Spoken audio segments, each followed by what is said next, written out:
As origens da doutrina da imortalidade da alma.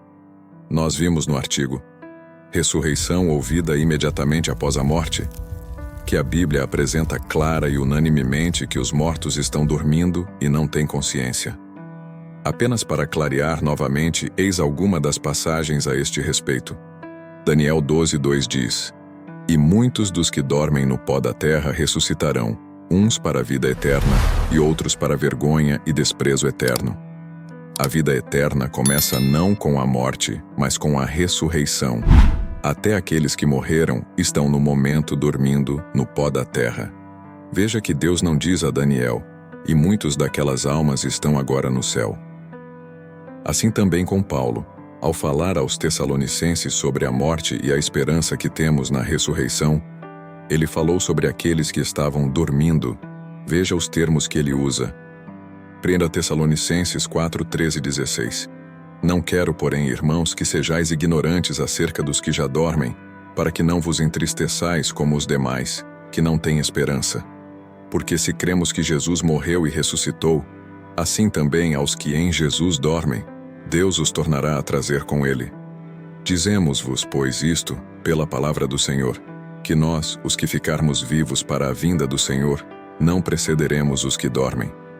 Porque o mesmo Senhor descerá do céu com alarido, e com voz de arcanjo e com a trombeta de Deus. E os que morrerão em Cristo ressuscitar no primeiro. A esperança de Paulo, a esperança que Deus nos deu em sua palavra tem um nome: ressurreição. Em um tempo entre o agora e a ressurreição, alguns de nós, provavelmente todos, dependendo de quando o Senhor voltar, este tempo ninguém sabe, morreremos. Não entraremos em um estado de regozijo no céu ou paraíso. Ao invés disto, estaremos dormindo. Onde? No pó do chão, ou como normalmente é chamado na palavra Sheol, ou Hades, o túmulo. Esta é a verdade contida na palavra de Deus, simples e fácil de entender. Imortalidade da alma. A crença comum versus a Bíblia. A verdade que os mortos estão dormindo agora e voltarão à vida na ressurreição, infelizmente, não é o que a maioria dos cristãos acredita, e que pode ser resumida como segue. Uma pessoa é composta de corpo e alma. O corpo é o físico carne, sangue e couraça, que funciona como uma casa para a alma. A alma é a parte imaterial, a mente, os sentimentos, etc. Na morte, a alma deixa o corpo e continua a viver conscientemente para sempre no céu ou no inferno. No artigo Corpo, Alma e Espírito, nós lidamos com a alma e o que ela é exatamente. Talvez não haja um resumo melhor para o significado da palavra hebreia, nefesh, traduzida como alma na Bíblia, do que aquela dada pelo dicionário Vine. Nefesh. Essência da vida, o ato de respirar, tomar fôlego. O problema com a alma do termo inglês é que nenhum equivalente real do termo ou a ideia por trás dele é representado na língua hebraica. O sistema hebreu de pensamento não inclui a combinação ou oposição do corpo e alma, da qual são de fato origens latinas e gregas. Dicionário Vine completo de palavras do Antigo e Novo Testamento, 1985, página 237-238, com ênfases. Nefesh, ou psuti no Novo Testamento grego, alma, é, de acordo com a palavra de Deus, simplesmente um fôlego da vida. Gênesis 2:7 demonstra esta verdade claramente. Gênesis 2:7. E formou o Senhor Deus o homem do pó da terra, e soprou em suas narinas o fôlego da vida. E o homem foi feito alma vivente, nefesh em hebraico. Veja que a palavra não fala da alma como algo separado do corpo. O homem foi feito alma vivente. Cada um de nós que respiramos hoje é uma alma vivente. Quando dermos nosso último suspiro, não mais seremos almas viventes. Estaremos dormindo, sem consciência, e como pessoas que dormem profundamente não têm consciência. Se adotarmos a definição que a palavra de Deus nos dá para a alma, e não a versão greco-latina, como Vine a chama, não teremos então problemas quando entendermos que animais também têm alma. Gênesis 1:20-21. E disse Deus: produzam as águas abundantemente répteis de alma vivente, nefesh, alma, e voem as aves sobre a face da expansão dos céus. E Deus criou as grandes baleias, e todo o réptil de alma vivente que as águas abundantemente produziram conforme as suas espécies, e toda a ave de asas conforme a sua espécie. E viu Deus que era bom. E Gênesis 1, 29 e 30. E disse Deus: Eis que vos tenho dado toda a erva que dê semente, que está sobre a face de toda a terra, e toda a árvore, em que há fruto que dê semente, ser-vos-á para mantimento. E a todo o animal da terra, e a toda a ave dos céus, e a todo o réptil da terra, em que há alma vivente, nefesh em hebraico, toda a erva verde será para mantimento. E assim foi. Obviamente não há nada metafísico na alma. Qualquer ser que respira, seja homem ou animal, é uma alma vivente. De onde vem então esta crença da imortalidade da alma? Isto é algo que veremos a seguir. Imortalidade da alma. Uma crença platônica.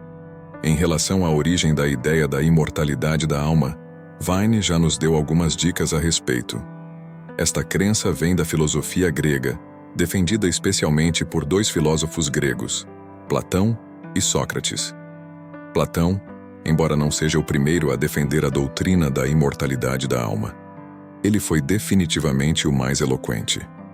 Como Werner Jaeger, da Universidade de Harvard, diz, a imortalidade do homem era um dos credos fundamentais da religião filosófica do platonismo, que foi, em parte, adotada pela Igreja Cristã.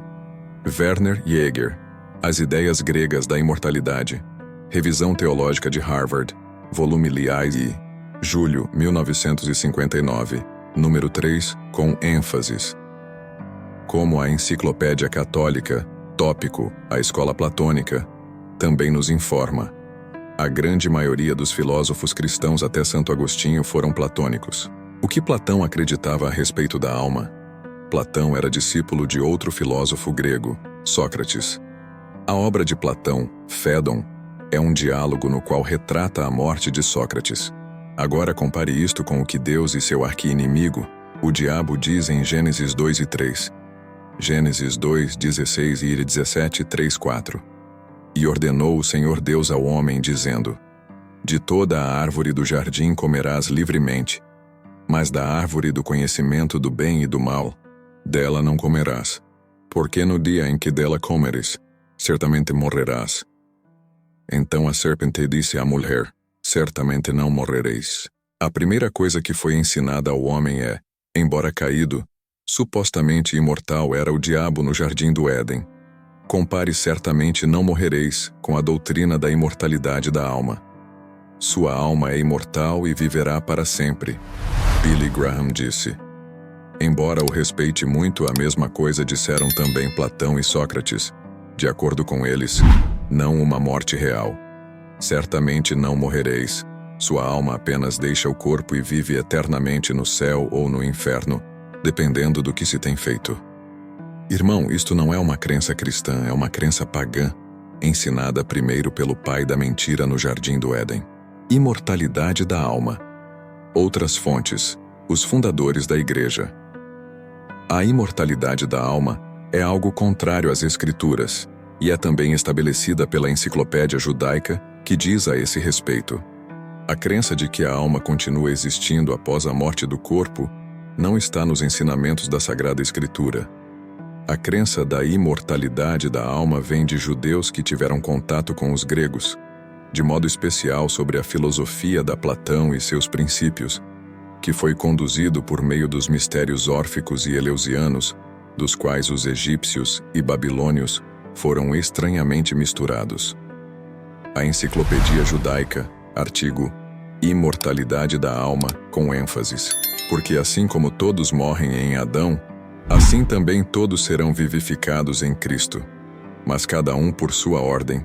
Cristo as primícias, depois os que são de Cristo, na sua vinda. Todos serão vivificados. Isto é futuro. A palavra, ao dizer que serão vivificados na vinda de Cristo, deixa claro que eles não estão vivos agora. Tudo mais é mentira. Independente se seu pastor, sua denominação ou sua santa igreja favorita lhes ensina isto. Você e eu temos uma escolha a fazer. Acreditaremos em Deus e sua palavra, ou acreditaremos em Platão, Sócrates e o que eles trouxeram, por meio de seus discípulos para dentro da doutrina da Igreja? Você quer ser discípulo de Platão ou de Cristo? Fazer a escolha certa significa permanecer de pé contra a opinião popular, e acreditar na imortalidade popular estabelecida pela opinião da Igreja, e arcar com as consequências. Mas cuidemos disto, ou cuidemos da verdade? Importaremos com o que homens dizem, ou sobre o que Deus nos diz a esse respeito? Como Paulo nos ensina, 2 Timóteo 2,15, procura apresentar-te a Deus aprovado como obreiro que não tem de que se envergonhar, que maneja bem a palavra da verdade. Manter ambas, a palavra e nossas tradições neste caso, não é possível. Uma das duas terá que sair, e eu oro para que você faça a decisão correta de qual será.